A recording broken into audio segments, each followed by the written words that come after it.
Welcome to the Veterinary Marketing Podcast, where it's all about how to attract, engage, and retain clients to your veterinary hospital using digital marketing. In today's episode, I have a quick little tip that's going to help you to make your marketing for next year or just any time far more easy. It kind of bounces off of last episode where I talked to Rhonda Bell from dogsdaysconsulting.com, and I think it's going to be really helpful not only for all of the marketing that you're doing, but just so that your brand and your messaging is really on point. We'll go into this in more detail. Before we start, just a couple things. First, if you haven't done so already, be sure to subscribe on iTunes, Spotify, Google Play, wherever you get your podcast from. Second, I'd like to mention this episode is being sponsored by two websites by Brett Haven. We have usedvetequipment.com and newvetequipment.com. For over 9 years now, usedvetequipment.com has been helping vets buy and sell used equipment. You'll be able to save money when you buy used equipment. Everything from cages, kennels, pumps, x-ray equipment, lasers, ultrasounds, dental equipment, surgery equipment, lab equipment, from Abaxis, IDEX, and Heska, tables, tubs, and sinks, vet trucks, and vet boxes. What do you have to sell? At usedvetequipment.com, they bring the buyer and seller together. Also, if you're looking for new veterinary equipment with amazing warranties, check out newvetequipment.com, where they show you the price up front.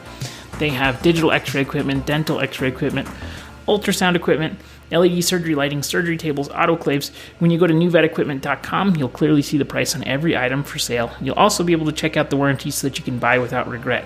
At newvetequipment.com, they show you the price and give you a great warranty. All right, let's get into today's episode. So I find it incredibly helpful in the marketing that I do to make sure that, number one, I know what the core values that I want to portray in marketing, what the core principles that I want to portray are, the things that I think in terms of philosophy of marketing. But it really helps if I actually take the time to write those down. So I actually have a Google Doc that I'm going to link in my link tree on Instagram. So if you go to my Instagram at Veterinary Marketing Podcast, you can check this out. But it really just is a simple questionnaire that's going to help you to refine who you're trying to attract. What is your unique selling proposition? What makes you unique?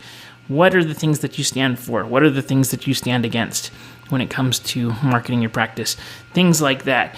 And it really helps you to refine your messaging so that it makes it easy to create ads or easy to create content or to incorporate these really important elements of your brand into your content. And I think having that consistent brand message throughout the entire process is just incredibly important, because you're going to help to attract the right kinds of clients, but not only that, repel the wrong kinds of clients, which is going to help you to just have a more enjoyable practice, more profitable practice, and do better all around. So head on over to my Instagram. It's not going to be behind any kind of opt-in. You can just go click on the Google Doc, save a copy of it, and then use it. I would suggest doing it at least once a year just to reestablish the kind of beliefs and principles that you have and that you're going to be portraying in your marketing. So if you have any questions, don't hesitate to reach out, and I hope you have a wonderful day. We'll see you on the next episode.